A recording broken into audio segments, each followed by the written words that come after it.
Yogas चित्त वृत्ति निरोधा। योग चित्त यानी कि माइंड, मन, बुद्धि और अहंकार। वृत्ति यानी कि माइंड में चलने वाली वेव्स, थॉट्स, इमेजिनेशंस, मेमोरीज और डिजायर। निरोधा यानी कि सबको कंट्रोल या स्टॉप कर देना, यानी कि माइंड की फ्लक्चुएशन को कंट्रोल करना, उसे शांत और एकाग्र की स्थिति में लाना ही योग कहलाता है। पतंजलि योगा सूत्र। हमारा मन हमेशा थॉट्स, इमोशंस, मेमोरीज और डिजायर से भरा रहता है। ये सब वृत्ति कहलाते हैं, यानी कि माइंड की वेव्स और डिस्ट्रैक्शन। जब ये वृत्ति ज्यादा हो जाते हैं, हमारा मन रेस्टलेस और कंफ्यूज्ड हो जाता है। हम कंसंट्रेट नहीं कर पाते हैं, स्ट्रेस और टेंशन बढ़ जाता है। योग का असली काम है इन वृत्ति को शांत करना, यानी कि माइंड को स्टेबल और काम बनाना, ताकि हम अपने ट्रू सेल्फ के साथ कनेक्ट कर सके। हर प्रैक्टिस, चाहे वो आसन हो, प्राणायाम हो, मेडिटेशन हो, मुद्रा हो या फिर बंद हो, ये सब माइंड के फ्लक्चुएशन को कंट्रोल करने के टूल्स हैं। जब माइंड काम और स्टेबल हो जाता है, तब हम इनर बैलेंस, क्लैरिटी और एनर्जी एक्सपीरियंस करते हैं, और यही अल्टीमेट योग है। आज हम पतंजलि योगा सूत्र, हठ योग प्रदीपिका, घेरण संहिता के प्रैक्टिकल टूल्स को सबको कंबाइन करके स्टूडेंट के लिए एक प्रैक्टिकल योग अभ्यास के लिए 7 क्लियर कैटेगरी में डिवाइड किए। नंबर 1 आसन यानी कि योगिक पोस्चर। नंबर 2 प्राणायाम यानी कि ब्रीथ कंट्रोल। नंबर 3 ध्यान यानी कि मेडिटेशन। नंबर 4 मुद्रा यानी कि जेस्चर। नंबर 5 बंद यानी कि एनर्जी लॉक्स। नंबर 6 क्रिया यानी कि cleansing technique. Number 7 life style and discipline यानी कि यम और नियम। इनमें से जो स्टूडेंट के लिए सबसे बेस्ट प्रैक्टिसेस है, उसे मैंने सिलेक्ट किया है, और आज के इस वीडियो में हम बस उसी के बारे में बात करेंगे। साथ ही कब करना है ये भी बताएंगे, और कितने देर तक करना है ये भी बताएंगे। तो चलो शुरुआत करते हैं। तो सबसे पहले बात करते हैं सूक्ष्म व्यायाम यानी कि वार्म अप के बारे में। तो देखो, इसे करने में आपको कुल समय 10 से 15 मिनट लगेंगे। सबसे पहला प्रार्थना। तो देखो, सबसे पहले आराम से बैठ जाओ और योग शुरू करने से पहले इस मंत्र का उच्चारण करो। उसके बाद 3 गहरी और लंबी सांस लो। इसके बाद दूसरा संधि शोधन। संधि का मतलब होता है ज्वाइंट, और शोधन का मतलब होता है शुद्धिकरण यानी कि क्लींजिंग। तो देखो, इसमें हम ऊपर से लेकर नीचे तक सारे ज्वाइंट को एक्टिव करेंगे। हर एक्सरसाइज को आपको 10 से 12 बार करना है। इसमें ज्यादातर सर्कुलर मूवमेंट ही होते हैं। तो पहले आपको क्लॉकवाइज यानी कि घड़ी के दिशा में मूव करना है। उसके बाद एंटी क्लॉकवाइज यानी कि घड़ी के विपरीत दिशा में मूव करना है। और जो ज्वाइंट आगे पीछे दाएं बाएं मूव हो, वो सारे भी आप मूव कर सकते हैं। जैसे कि ग्रीवा चालन यानी कि नेक रोटेशन, स्कंद चालन यानी कि शोल्डर रोटेशन, मणिबंध चालन यानी कि रिस्ट रोटेशन, कटी चालन यानी कि हिप रोटेशन, जनु चालन यानी कि नी रोटेशन, और गुल्फ चालन यानी कि एंकल रोटेशन। वार्म अप के बारे में मैं ज्यादा नहीं बताता हूँ, क्योंकि ये सबको पता होता है,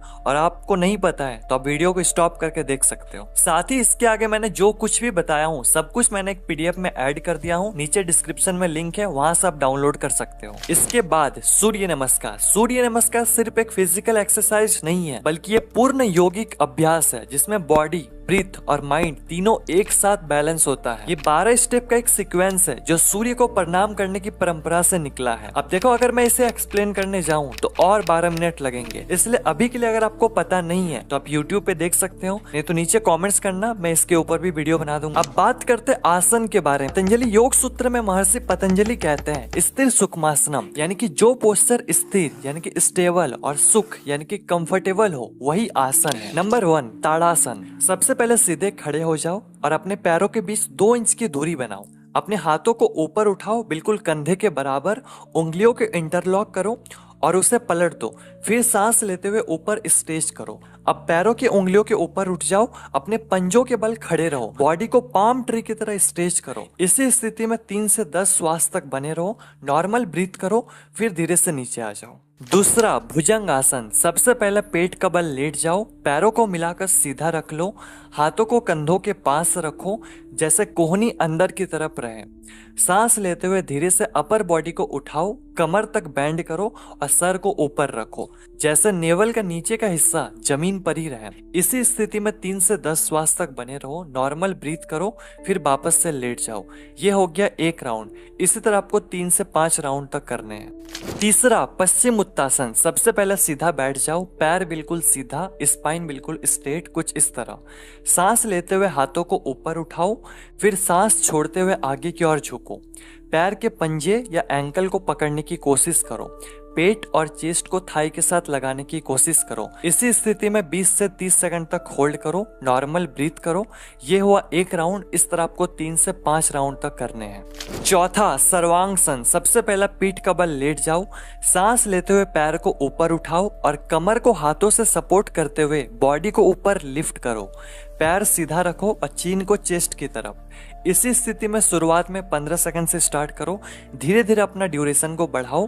ये हो गया एक राउंड और इसी तरह आपको 3 से 5 राउंड इसके भी करने हैं। पांचवा, शवासन। इसमें कुछ नहीं करना है, सीधा लेट जाओ, पैर को थोड़ा खुला रखो, हाथ साइड में रखो, आंखों को बंद करते हुए सिर्फ सांसों पे ध्यान दो, पूरे शरीर को रिलैक्स कर दो जैसे कि शव यानी कि डेड बॉडी, इसलिए इसे शवासन कहते हैं। इसी स्थिति में 2 से 3 मिनट रहो, फिर बढ़ते हैं प्राणायाम की ओर। देखो, प्राणायाम शुरू करने से पहले मैं 4 और इजी आसन बता देता हूँ, जिसपे भी आप कंफर्टेबल हो, जिसपे भी आप सुख पूर्वक बैठ पाओ, उस आसन पर बैठना है और प्राणायाम करना है। पहला, सिद्धासन, कुछ इस तरह।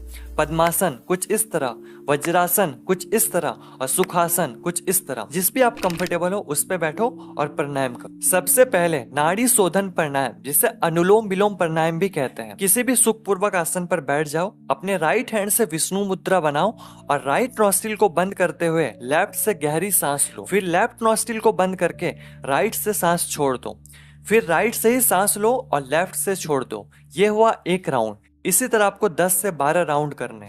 दूसरा, कपाल भाती प्राणायाम। किसी भी सुखपूर्वक आसन पर बैठ जाओ और श्वास को नॉर्मली लो और जब श्वास को छोड़ो तो उसे फोर्सफुली शॉर्ट स्ट्रोक के साथ छोड़ो, कुछ इस तरह।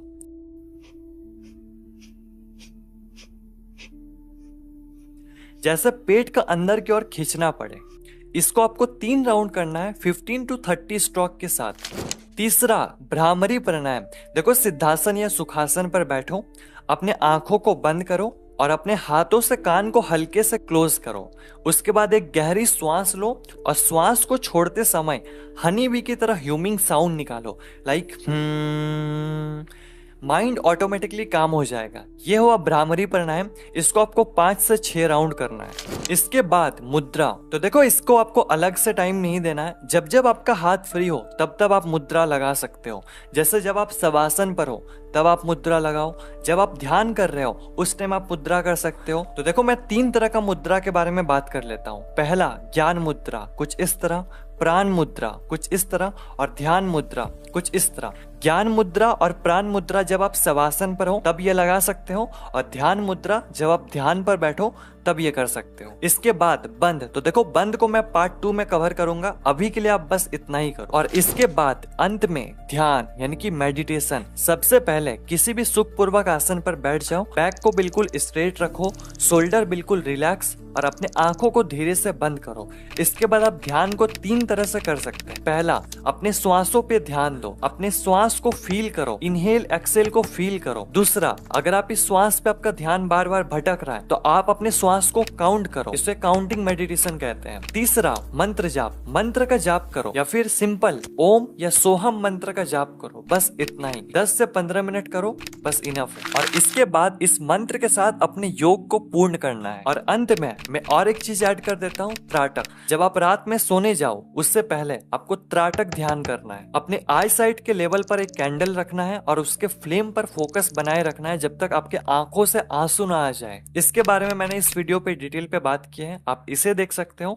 या फिर अष्टांग योग के बारे में जानना है तो आप इसे देख सकते हो। आज के लिए बस इतना ही। ये बेसिक्स ऑफ योगा था, हर कोई यहाँ से शुरू कर सकता है। मैं स्पेशली विद्यार्थियों के लिए वीडियो बनाया था। विद्यार्थी अपने जीवन से कुछ टाइम निकालकर इस योग को जरूर करें। अगर आप योग कभी भी नहीं किए हो फिर भी आप यहाँ से स्टार्ट कर सकते हो। ये बिल्कुल बिगिनर फ्रेंडली है और हर कोई यहाँ से कर सकता है। सिर्फ 21 दिन ट्राई करो। 21 दिन के बाद मैं एक इंटरमीडिएट लेवल का और एक वीडियो लाऊंगा, फिर 21 दिन बाद मैं एक एडवांस लेवल का वीडियो लाऊंगा। तो नीचे कमेंट्स पार्ट 2 करते रहना ताकि मुझे याद रहे। धन्यवाद।